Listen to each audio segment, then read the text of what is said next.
Welcome to the company across the ocean, Monica said warmly, as Anna laughed at her response. So, when do you plan to start? Anna asked, her tone light. Monica considered for a moment before replying, I'll be there within 2 weeks. As she hung up the phone, she turned to find Oscar standing behind her, his frown deep and disapproving. She wasn't sure how long he had been there. So where are you going? He demanded. Abroad, she replied coolly. Oscar scoffed, his voice dripping with irritation. Really?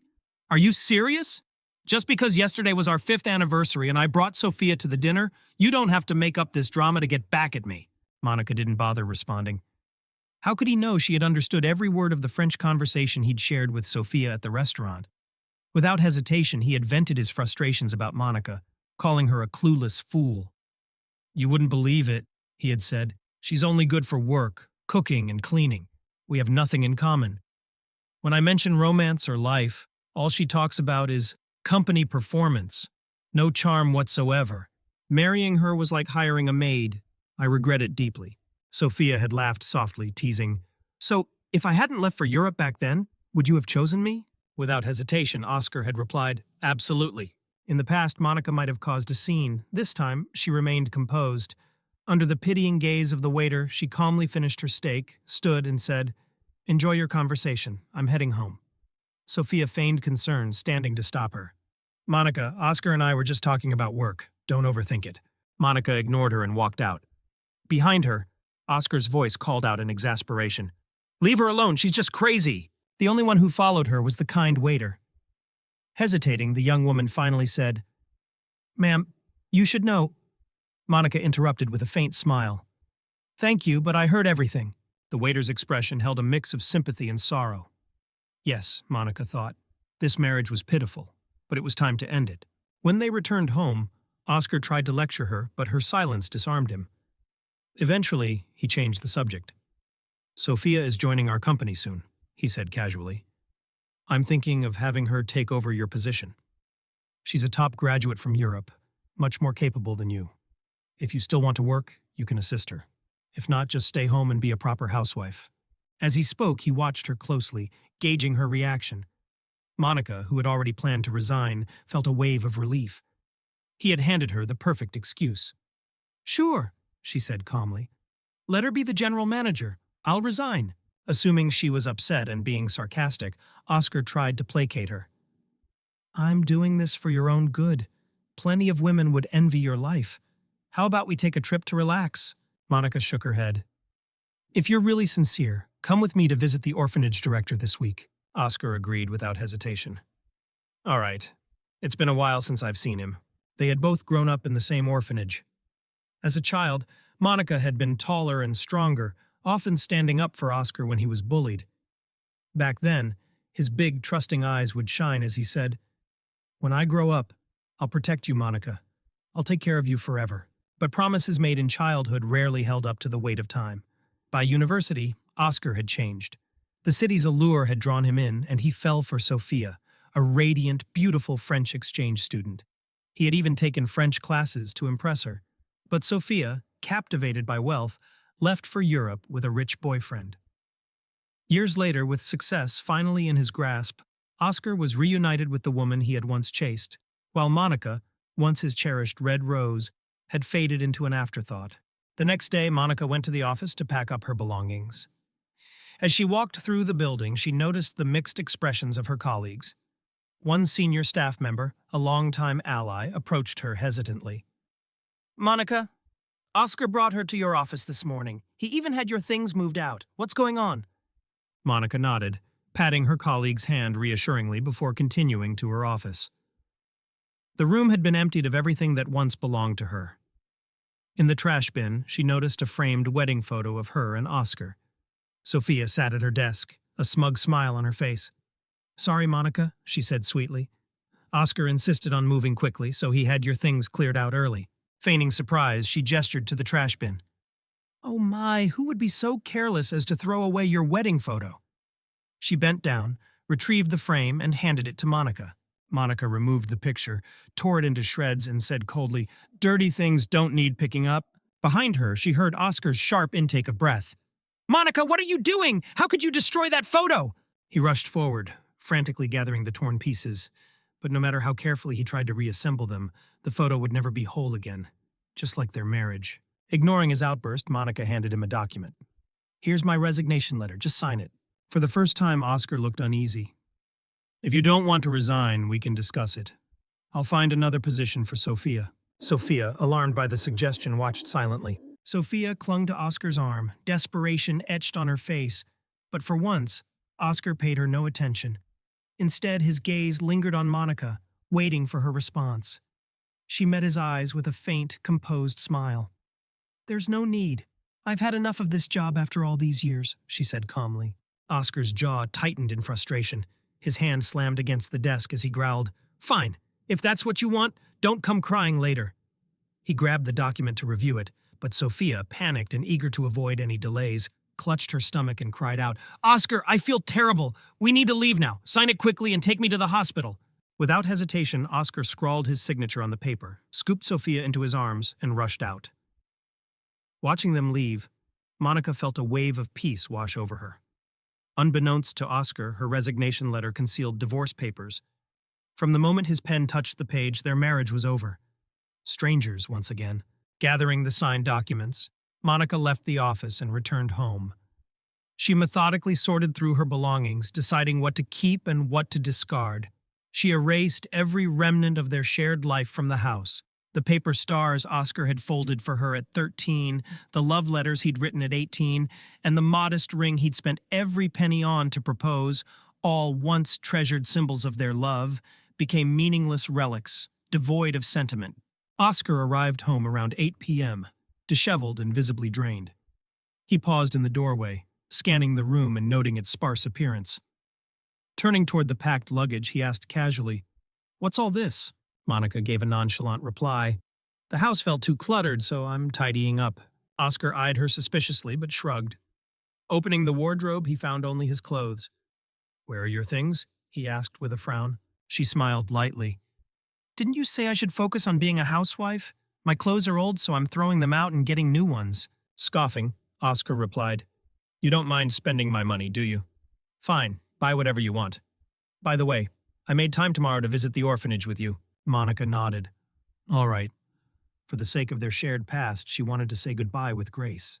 On Saturday morning, Monica dressed elegantly, taking care to present herself well for the first time in years. Her reflection in the mirror revealed the lines etched into her face from years of neglect, a stark reminder of why Oscar had called her plain and worn. In contrast, Oscar appeared polished in a tailored suit. After a quick breakfast, they set off together. During the drive, they reminisced about their childhood in the orphanage and the struggles of Oscar's early years building his business. But halfway to their destination, the peace was interrupted by a phone call. Glancing at the screen, Monica saw it was Sophia. After ending the call, Oscar pulled the car to the side of the road and said apologetically, "Monica, something urgent came up at work. I need to handle it." Without acknowledging the lie, Monica opened the door and stepped out. She smiled through the window, her expression sincere. "Goodbye, Oscar. Forever." Hailing a cab, she continued to the orphanage alone. When she arrived, the director, now frail and white-haired, greeted her warmly and asked, "Why didn't Oscar come?" Not wanting to reveal the truth, Monica lied. "He's busy with work." The director sighed. "He's not the same. He used to make time for you no matter what." "What changed?" Monica gave a faint smile, offering no reply. After spending the morning at the orphanage, she returned to the villa. Leaving the signed divorce papers on the table, she packed the last of her things and walked out. At the airport, just before boarding her flight, she sent Oscar a final message in French. "You're the real fool." Then she blocked him, changed her number, and erased him from her life. In Paris, Monica was greeted by a tall, striking Frenchman with piercing blue eyes. He gracefully took her luggage and greeted her in hesitant Chinese. "Hello, Monica. I'm Anthony, sent from headquarters to pick you up." Monica smiled, shaking his hand. "You can speak French with me," she replied fluently. Anthony's eyes widened briefly in surprise before he smiled. "Your French is exceptional." "You're too kind," she said, her smile unwavering. Her decision to learn French had been driven by Oscar and Sophia's frequent conversations in the language. They had dismissed her inquiries about their discussions, brushing her off with vague mentions of work. Determined not to feel excluded, Monica had dedicated an hour daily to studying French, even swapping leisure time for French films. But the first meaningful thing she overheard from Oscar in French had been his plan to divorce her. Surprisingly, Monica felt no heartbreak, just a calm acceptance. She had known the truth all along. Silently enduring their mockery, she had shifted her focus to the business, building her expertise and connections in renewable energy. These efforts had secured her position at the prestigious French corporation Oscar now needed to work with after losing most of his domestic clients. Ironically, Oscar's downfall had been swift. After Monica left, longtime employees resigned upon learning the truth about their marriage. Occasionally, Monica logged into an old social media account to find messages from former colleagues congratulating her on the divorce and wishing her well. Others hoped to collaborate with her again in the future. She replied gratefully to these messages. More frequent, however, were messages from Oscar. He bombarded her daily, initially furious about her hidden ability to speak French, then shifting to apologies. He recounted their shared history, the orphanage, the school days, and their startup struggles, and pleaded, "How could we fall apart like this?" Monica read his words with a cold smile, her conviction unshaken. She had made the right decision. Oscar was the one who had thrown away their life together, not her. 3 years passed in what felt like an instant. I poured every ounce of my energy into my career, climbing the ladder from manager at the French headquarters to the role of regional CEO. Only I knew the sacrifices and effort those 3 years demanded. I didn't date, not because I hadn't moved on from Oscar, but because I chose to focus on myself. It wasn't as though there weren't men in my life. Anthony, the charming blue-eyed man who had greeted me when I first arrived in France, had confessed his feelings for me. I'd been blunt with him. "I'm open to a physical relationship, but don't expect love." In response, he wrapped his arm around my waist and kissed me deeply. His boldness was disarming. I didn't let him go, and when I later moved back to China, I arranged for him to transfer with me. If these 3 years had taught me anything, it was that a woman's greatest asset is herself. When you excel in your field and let your talents shine, wealth and admiration follow naturally. What I didn't expect was to see Oscar the moment I stepped off the plane in China. Somehow, he had learned of my return and was waiting for me at the airport. As soon as he spotted me, he waved energetically. "Monica, over here!" I turned toward the sound of his voice, my eyes landing on a man who had changed dramatically. He looked significantly older than the Oscar I once knew, with deep wrinkles and streaks of gray in his hair that were visible even from a distance. His excitement contrasted sharply with my calm demeanor. I didn't avoid him. After all, I had nothing to hide. He was the one who had betrayed me. I approached him, my expression neutral. "Do you need something?" I asked. Caught off guard by my indifference, Oscar hesitated before speaking. "Monica, I've thought a lot about everything over these 3 years. I realize now how wrong I was. Can you forgive me?" I nodded. "I accept your apology. Is there anything else?" He stepped closer, his eyes filled with pleading. "Will you come back to me?" he asked, attempting to take my hand. I quickly moved out of reach and looked at him firmly. "Oscar, we're divorced. Please respect that." His face fell, and he shook his head. "But I never agreed to the divorce. You tricked me into signing those papers." I laughed coldly. "And yet, here we are, divorced. That's the reality, and you can't change it. If you have nothing else to say, move aside. Otherwise, I'll call the police for harassment." His face crumbled, and though he opened his mouth as if to argue, no words came out. Dragging my suitcase, I walked past him. Behind me, Anthony, who had been observing the exchange, asked in French, "Who was that, big sister?" I smiled and replied, "Just a fool. I admit, I can be petty." Over the years, I occasionally heard bits of news about Oscar from mutual acquaintances. After I left, he spiraled into a period of chaos, desperately searching for traces of me and drowning himself in alcohol. At one point, he even flew to Paris, staying for a month in hopes of running into me. During that time, Sophia, realizing she had lost her grip on him, began forging financial documents and embezzling from his accounts. In just a month, she siphoned 80 million yuan before fleeing overseas.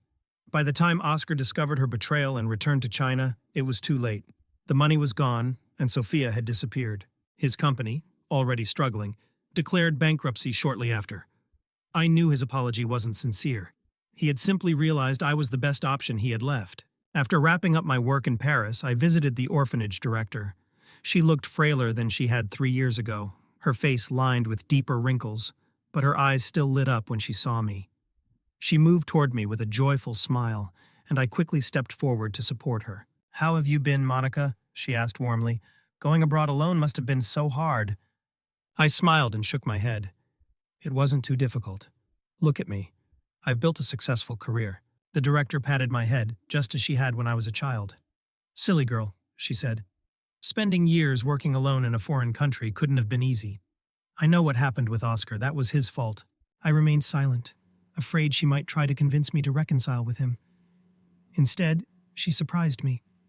Taking my hand, she said, "It's better this way. He came to me yesterday, asking me to speak to you on his behalf. I sent him away. He didn't cherish you, and he deserves the consequences." Tears welled in my eyes. "I thought you'd tell me to give him another chance," I admitted. The old director sighed. "Life is already hard for us women. Wasting it on the wrong person only makes it harder. When you were children, you always protected him, even though you were scared. After graduating from such a prestigious school, you could have married into wealth and lived comfortably, but you stayed and struggled with him to build a future. If he had appreciated that, he wouldn't have hurt you so deeply. Asking you to forgive him would only betray the sincerity you gave him."